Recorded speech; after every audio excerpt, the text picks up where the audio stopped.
Today we will discuss the term homeostasis, and this is basically a simple process by which any living organism maintains a stable internal environment despite changes in the external environment. It involves the regulation of variables like temperature, pH, water balance, and ions concentration to keep them within the narrow limit necessary for survival. Actual में जो homeostasis जो process है, ये simply ये क्या है, एक process है जिसमें कि जो लिविंग ऑर्गेनिज्म है वो अपना इंटरनल इन्वायरमेंट और स्टेबल करके रखती हैं, चाहे एक्सटर्नल इन्वायरमेंट में चेंजेस हो. जैसे कि इसमें क्या होता है, जैसे रेगुलेशन होना, टेम्परेचर का रेगुलेशन होना, पीएच का रेगुलेशन होना, वाटर बैलेंस होना बॉडी में. ठीक, अभी एग्जांपल देखते हैं, पहले समझते हैं. एक इसमें दो टर्म से मिलके बना है, एक है होम्यो, एक है स्ट्रेसिस. होम्यो का मतलब होता है एक सिमिलर, यानी एक तरीके से एक समान स्थिति में या स्थिर रखना किसी चीज़ को. स्ट्रेसिस मतलब अवस्था, कह लो इसको, स्टैंडिंग स्टिल. ठीक, it is controlled by the feedback mechanism, जिसको हम नेगेटिव फीडबैक कहते हैं, क्योंकि मतलब it is trying to balance itself. ठीक, ये क्या कह रहा है, it involves coordination between the nervous system and the endocrine system in animals. ठीक, अब देखो, जैसे इसका मतलब क्या हुआ कि हमारा जो बॉडी है उसका टेम्परेचर, उसका पीएच, उसमें वाटर लेवल, ये सारा कंट्रोल हो सके. ठीक है, तो इसमें क्या हम क्या कर रहे हैं कि एक्सटर्नल इन्वायरमेंट में चाहे कोई भी चेंजेस हो रहे हैं, लेकिन वो इंटरनल इन्वायरमेंट को, इंटरनल जो बैलेंस है उसको बैलेंस करके रख रहे हैं. जैसे फॉर एग्जांपल देखो, सबसे कॉमन एग्जांपल है हमारा बॉडी टेम्परेचर.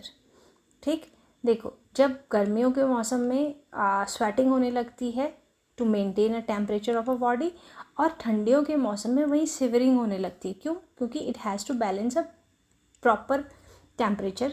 ठीक है, टू कीप अस कूल. अब दूसरा है ब्लड ग्लूकोज का कंट्रोल. ठीक है, जिसमें हमारा क्या है, जब बॉडी में शुगर बढ़ रही है या ग्लूकोज स्पाइक हो रहा है, ठीक है, तो जो इंसुलिन हार्मोन है हमारा, वो उसको रेगुलेट करने का काम कर रहा है. ठीक, वैसे ही हमारा जो ऑस्मो रेगुलेशन वाली प्रोसेस है, दैट इज़ किडनी क्या करती है, वाटर और सॉल्ट के बैलेंस को बना के रखती है. ठीक है, ये ऑटोमेटिक प्रोसेस है, बाहर चाहे कुछ भी प्रोसेस चेंज हो रही है. ठीक, नॉर्मली ब्लड का जो पीएच है वो सीधे सीधे एक स्पेसिफिक रेंज के अंदर होता है. ठीक है, ये सारी प्रोसेस कौन सी हैं, होम्योस्टेसिस. ठीक, ब्लड प्रेशर आपका मेंटेन हो जाता है किससे, हार्ट रेट से और ब्लड वेसल्स के डायमीटर से. ठीक, अब देखो इसकी इम्पॉर्टेंस क्या है एक्चुअल में. देखो, इसके पहले इसके पार्ट देख लेते हैं. इसमें हमारे पास 3 घटक हैं एक तरीके से. एक हमारे पास होगा रिसेप्टर, एक होगा control centre, receptor, effector and control centre. जो रिसेप्टर है इसका यूज़ क्या होगा, इसका रोल क्या है, इसका रोल है कि what are the changes happening in the system. Change कौन कौन से हैपन हो रहे हैं सिस्टम में, उसको पता करने का काम करता है रिसेप्टर. और जो ये हमारा कंट्रोलर है, ठीक है, ये ब्रेन का वो पार्ट है जो कि एक डिसीजन मेकिंग में हेल्प करेगा, व्हाट टू डिसाइड. ठीक, एंड जो इफेक्टर है हमारा, इफेक्टर का मतलब क्या हो गया कि ये फिर जो भी चेंज है उसको एक तरीके से रेगुलेट करना या इंश्योर करना, that will be done by the effector. अब थोड़ा सा देख लेते हैं कि इसकी इम्पोर्टेंस क्या है. अब एक्चुअल में क्या है, अच्छा हमने 2 टर्म यहाँ देखे थे, 2 टर्म हमने लिखे हैं. एक लिखा है पॉजिटिव फीडबैक,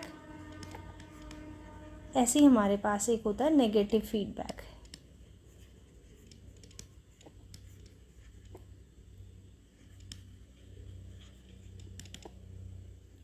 ठीक, नेगेटिव फीडबैक का यूज़ होता है, मतलब नेगेटिव फीडबैक यही हुआ, जैसे हमारे पास जब ज़्यादा गर्मी हो रही है तो पसीना हो रहा है. पसीना क्यों हो रहा है, ताकि बॉडी का टेम्परेचर कम हो सके.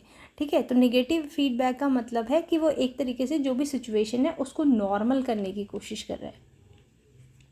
ठीक, वहीं जो पॉजिटिव फीडबैक है हमारा, पॉजिटिव फीडबैक क्या कर रहा है, जो सिचुएशन है उसको इंक्रीज़ कर रहा है, मतलब उसको बढ़ा रहा है। किस तरीके से उसको बढ़ा रहा है, कैसे, जैसे कि जब डिलीवरी होती है तो डिलीवरी के टाइम पे जो बॉडी में ऑक्सीटोसिन हार्मोन्स हैं वो बढ़ जाते हैं, ठीक है। तो उस सिचुएशन को हम बोल रहे हैं पॉजिटिव फीडबैक, ठीक। अब देख लेते हैं what are the importance of this thing. It ensures optimal condition for enzyme activities, अभी हमने देखा। It prevents cell damage from extreme environmental changes, यानी अगर बाहर आपके सराउंडिंग में बहुत चेंजेस हो रहे हैं तो इट विल